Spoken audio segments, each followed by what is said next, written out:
ব্যর্থ হয়েছে ইসলামাবাদে অনুষ্ঠিত মার্কিন যুক্তরাষ্ট্র ও ইরানের মধ্যকার শান্তি আলোচনা। 11 ও 12 এপ্রিলের সেই রুদ্ধদ্বার বৈঠক কোনো সমঝোতা ছাড়াই শেষ হওয়ায় মধ্যপ্রাচ্যে নতুন করে সংঘাতের কালো মেঘ জমতে শুরু করেছে। এই সংঘাত কেবল মধ্যপ্রাচ্য নয়, বরং সুদূর বাংলাদেশের অর্থনীতির জন্য বয়ে আনছে এক অশনি সংকেত। সংঘাত দীর্ঘায়িত হলে বাংলাদেশ পড়বে মারাত্মক ঝুঁকিতে। বাংলাদেশের অর্থনীতির হৃৎপিণ্ড হল তৈরি পোশাক রফতানি এবং প্রবাসীদের পাঠানো রেমিট্যান্স। বিশেষজ্ঞরা বলছেন, এই দুই আয়ের উৎস যদি কোনোভাবে বাধাগ্রস্ত হয় তবে মাত্র 3 থেকে 5 মাসের মধ্যে দেশ গভীর সংকটে পড়তে পারে। চলমান ভূরাজনীতি এখন সেই ভয়ের বাস্তবতাকেই সামনে নিয়ে এসেছে।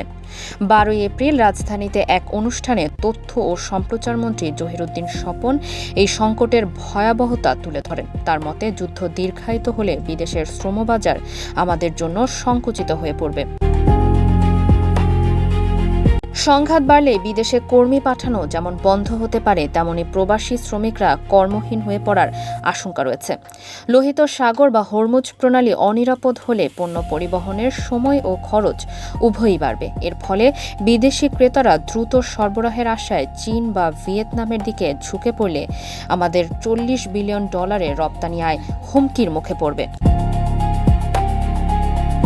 আন্তর্জাতিক অর্থ লগ্নিকারী সংস্থা IMF ও বিশ্বব্যাংকের মতে অন্তত 3 মাসের আমদানি ব্যয় রিজার্ভ না থাকলে দেশ দ্রুত ডিফল্ট বা দেউলিয়া হওয়ার ঝুঁকিতে পড়তে পারে। ফলে প্রথম 30 দিনে ডলারের সরবরাহ কমে যাওয়ায় টাকার মান দ্রুত পড়ে যাবে। ব্যাংকগুলোতে এলসি খোলা প্রায় অসম্ভব হয়ে পড়বে। পরবর্তী 60 থেকে 90 দিন জ্বালানি আমদানিতে বড় বাধা তৈরি হবে।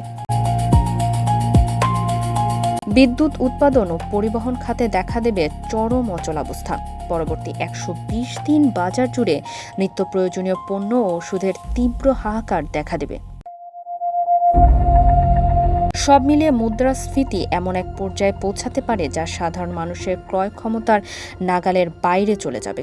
মধ্যপ্রাচ্যের অস্থিতিশীলতা আর শ্রমবাজারে সৌদি আরব সহ প্রতিবেশী দেশগুলোর কঠোর অবস্থান, অর্থাৎ সব মিলিয়ে বাংলাদেশের অর্থনীতি এখন এক কঠিন পরীক্ষার মুখোমুখি হয়ে পড়েছে।